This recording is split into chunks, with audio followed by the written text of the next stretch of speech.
Blah. Okay, already. This season, we're coaching someone through what so many of us go through. I'm Alison. I'm Michelle. Meet Sophie. She stayed too long, she'll break up, she'll heal, she'll date, she'll spiral. She's you, she's us. We'll walk with her and you through every phase, from heartbreak to wholeness. If you're tired of the chaos and ready to thrive in singlehood and in love, Welcome to season 3. Oh, That was so so close. good. There it is. Recording in progress. We just did the thing of just like, okay, should we go? And then kind of looked at each other and just like, who's clicking the record button? Exactly. But we're here, we're recording, and we're back with yet another set of questions from Sophie, who, just to recap, has broken up from her ex-boyfriend after a very long and difficult journey of trying to figure out she should make it work, not make it work. And she's freshly singled, and she's wanting to figure out her life again now that she is no longer with her boyfriend.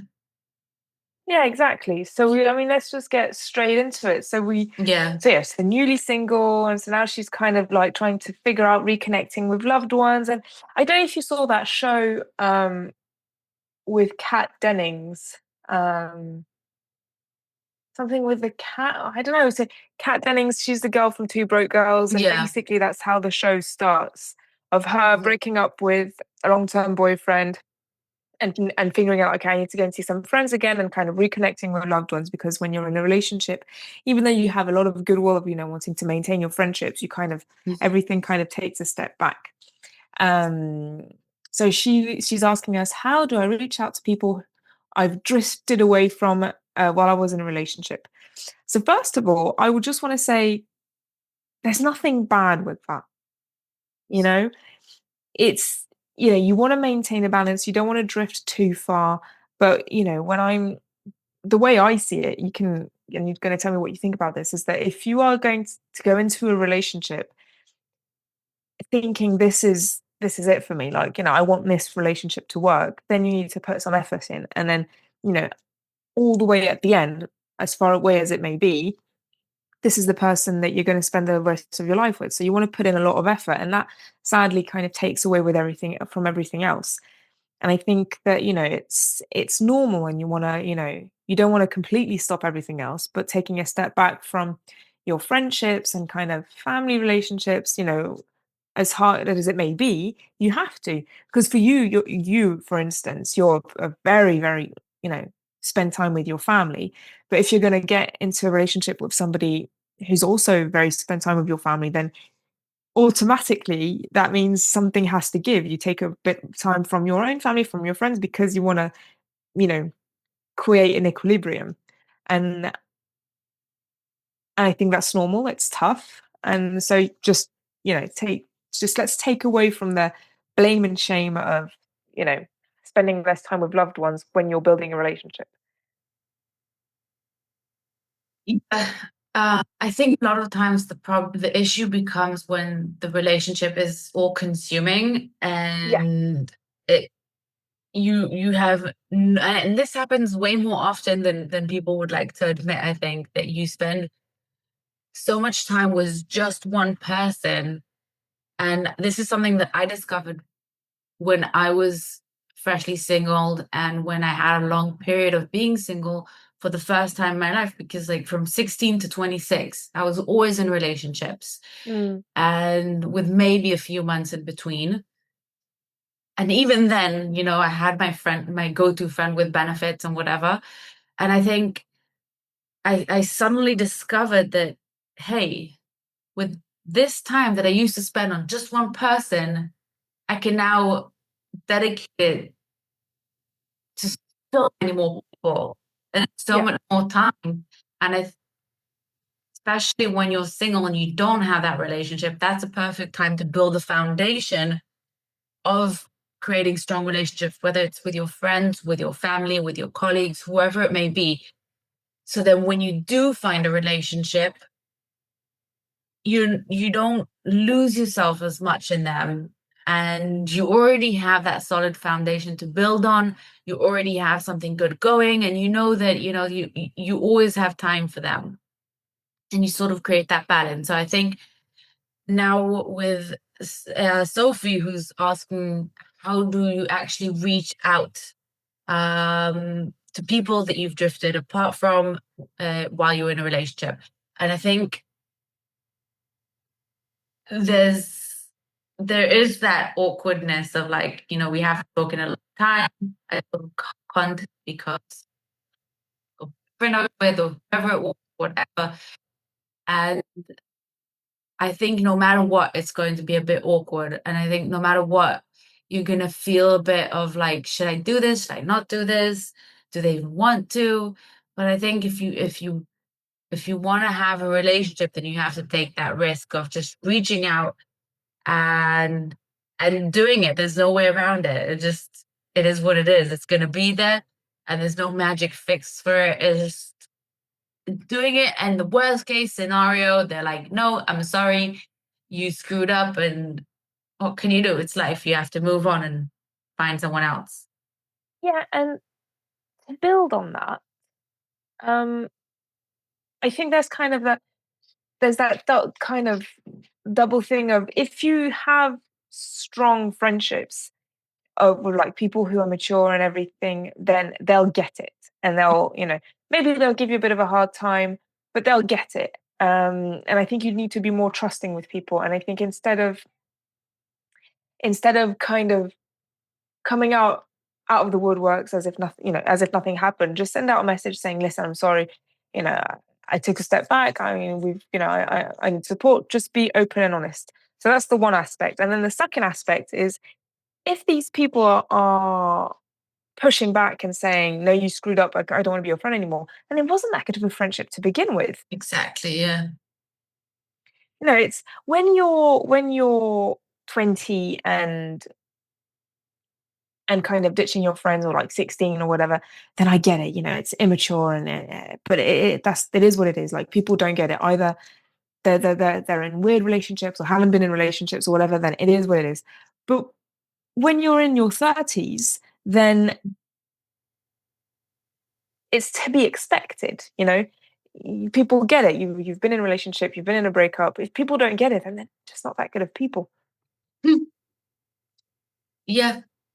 And I think something about what you said made me think of, like, a lot of times when you begin a relationship, you could be a certain age. Like, let's say if you start a relationship in your 20s and then end it when you're in your 30s, or even when you're in your teens and then end it like in your 20s, you're not in the same place you were when you started that relationship. So even if you had friends before or during, when you break up, you suddenly realize that it's not where you are anymore. You don't want to reach out to, or the specific people that you don't necessarily connect with anymore, because you're not in the same place. There's like sort of like a situation where at the time these friendships worked for you, but now they don't, and you sort of have to figure out again if this is something that serves you and serves you both, or if it's something that you need to move forward. And I definitely agree with being open and honest. And I think when you do that, and when you don't act as if nothing happened, and when you don't try to put it on a show, or you don't try to minimize it, then people are more understanding and people are more forgiving. Yeah, yeah, absolutely. It's just being vulnerable and self-aware. Yeah, exactly. Self-awareness. Self-awareness. And so the next question was, what if I feel awkward or guilty reconnecting with family friends now? I mean, get over it. Well, like he says, just do it. Just do it. Just do it. It's I I'd feel I mean, get over it. Let's give her some concrete, advice. But I think feeling fine. some sense of fine. Oh, if we must. But it just, if we feeling some sense of guilt or awkwardness, I'd be worried if there weren't any. You know, Yeah. I think it's normal. And it's sign that you're a decent person, of just kind of realizing what's happened and what's happening and everything. And so, if it's there, then it's okay. And honestly, if it's not there, I'm not going to say then that's okay as well. If you feel like you've taken a step back from your friends and family, and now you're kind of going back there because you've broken up and you don't feel any sorts of weirdness around that, it's like Yeah. you need to kind of check yourself of just, people are not disposable. Yeah, you have more or less time for people, etc., but people are not disposable. um I mean, the people who kind of treat people as if they were disposable, and that works for them, it baffles me. It happens, but it baffles me. Mhm.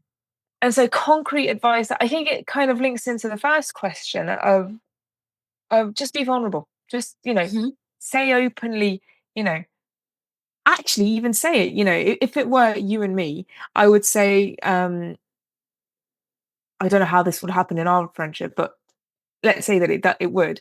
Just say, I'm feeling being really awkward right now, Michelle. I took a step back and everything, and I'm feeling weird about it, but now we're broken up, and I'm feeling so lonely, and I need friendship. Um, I need somebody to be there for me, but I also want it to be there for you. Mhm. Can we talk?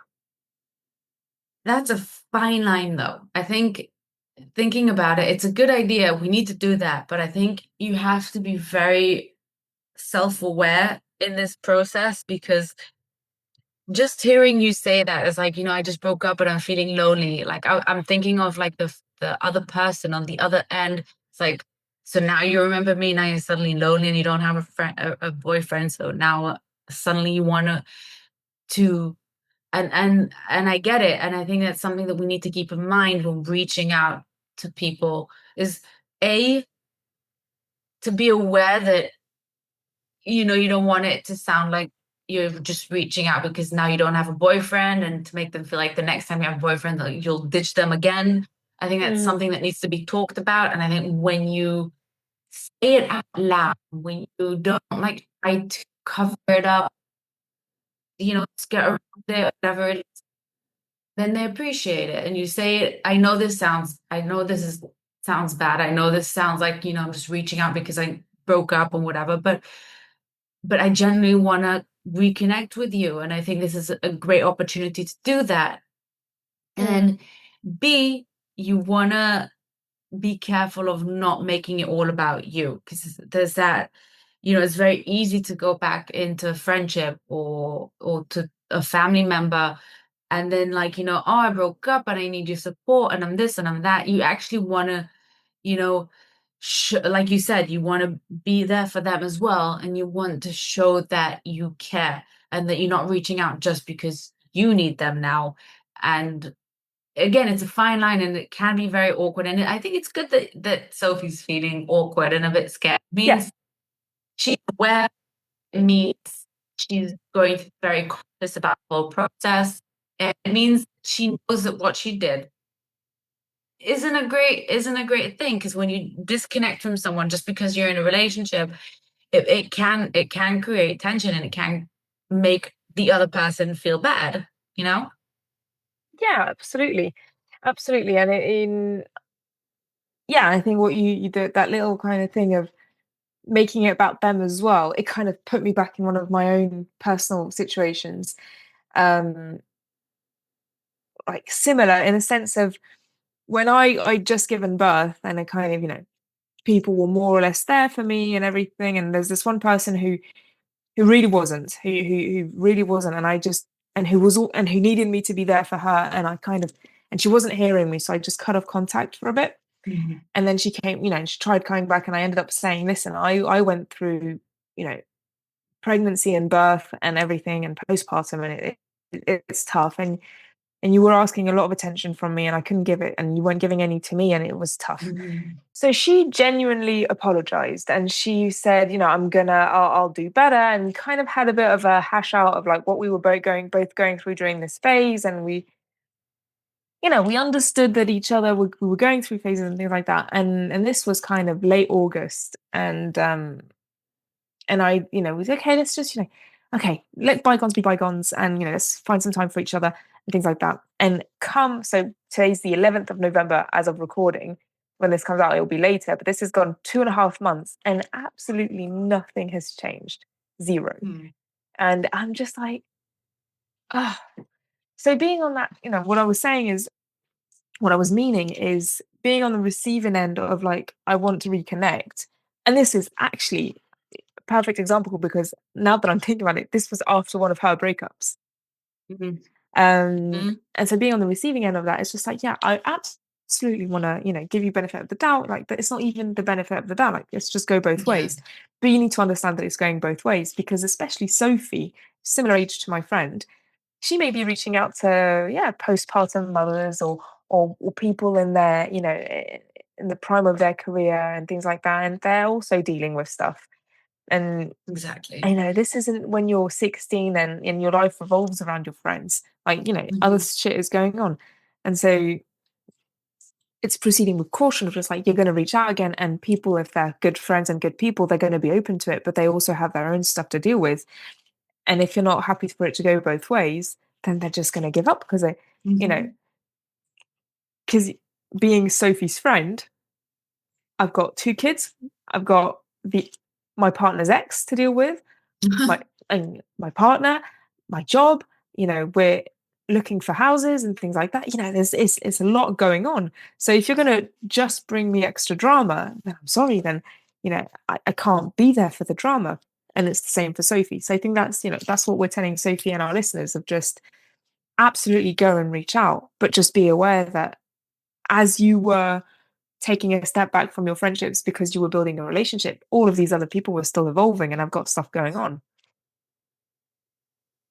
Yeah, and I think it's completely fine and understandable for them to say, okay, I want to reconnect, but I'm going to need time, and it's going to take time, and it's not something that's going to happen, just because you've decided suddenly that you want to reconnect doesn't mean that at this moment in time they're available for it for whatever reason. If they're giving birth, if they're just moving, or if they have something going on at work in their family, whatever it is, you have to understand that people aren't at your disposal for whatever you want, whenever you want.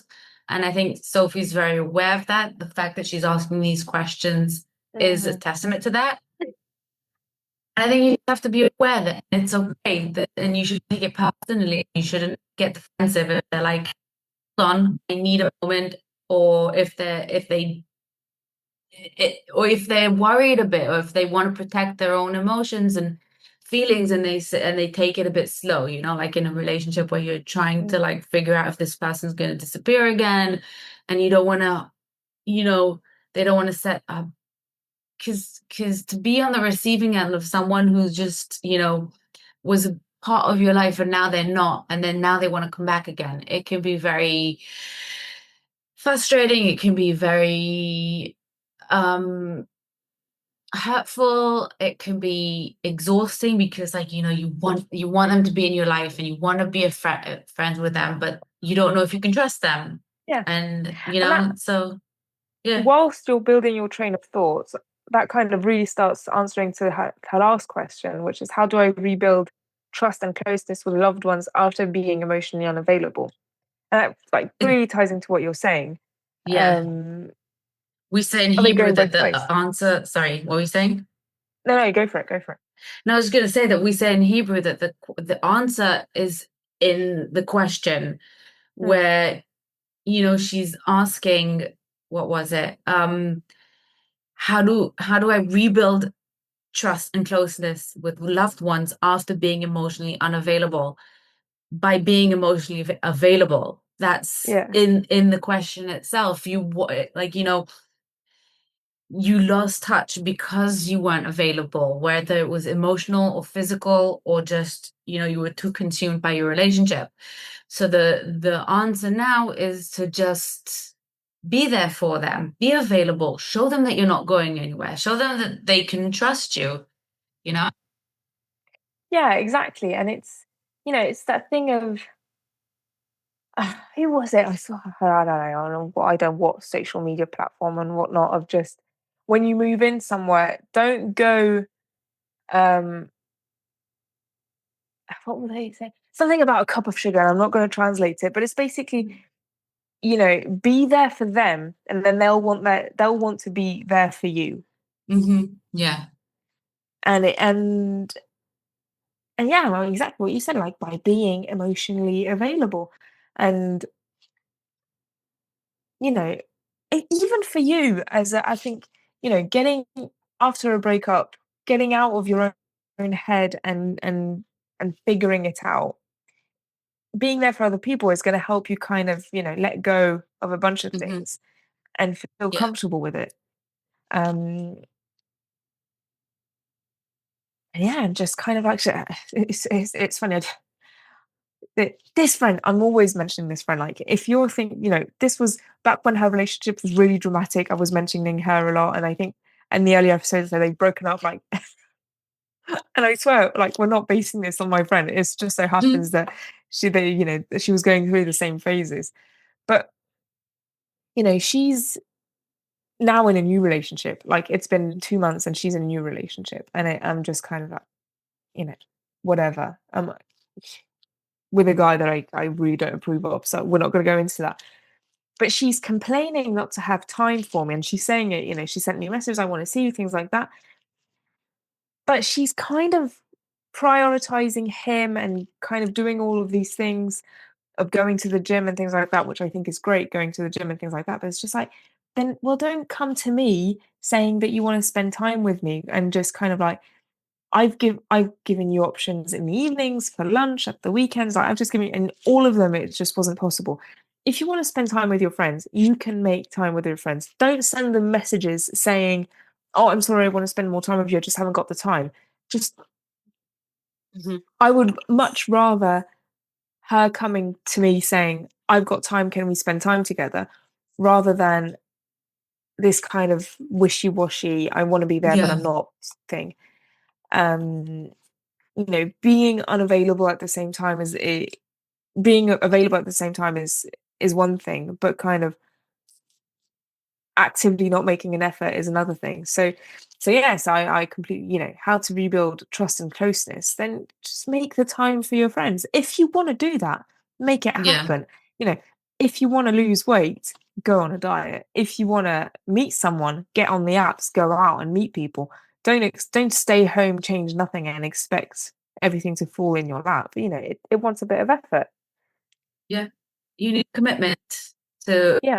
if you want to reconnect, then you have to just commit to it and go all in and stand by your words. Another great saying in Hebrew is that you vote with your feet. And I truly believe in that. If someone really wants to, they find time and they show up. They Yeah. take their cute little feet and they come and they're there. Yeah. And they're not over promising, they're not under promising, they're not saying a bunch of beautiful words. They're just showing up. And they're Yeah. there when you need them, and not only when it's convenient for them. And I spoke about her a long time ago in the podcast about a very close friend who we've lost touch and she just disappeared. And then a few months ago, she sort of resurfaced, and I was very cautious and I was very, um, it was very hard for me to trust. And but she was all in, and she was like, I'm gonna come over for the weekend and we're gonna spend the whole weekend together and we're gonna talk and we're gonna catch up and whatever. And until it happened, I couldn't believe that it was actually going to happen. I was like, she's Yeah. for sure gonna find an excuse last minute. And she actually showed up, and that, helped me trust her again and realize that, okay, maybe she is serious about this. Mm. And it is what it is. You have to put your ego aside. You have to understand that this is a time for you to prove yourself And not because, they're demanding you to prove yourself, or not because, they're being impossible, but because you really genuinely care and you genuinely want to be there for them. And, that's the right thing to do. Yeah. I think it's a good place to wrap up.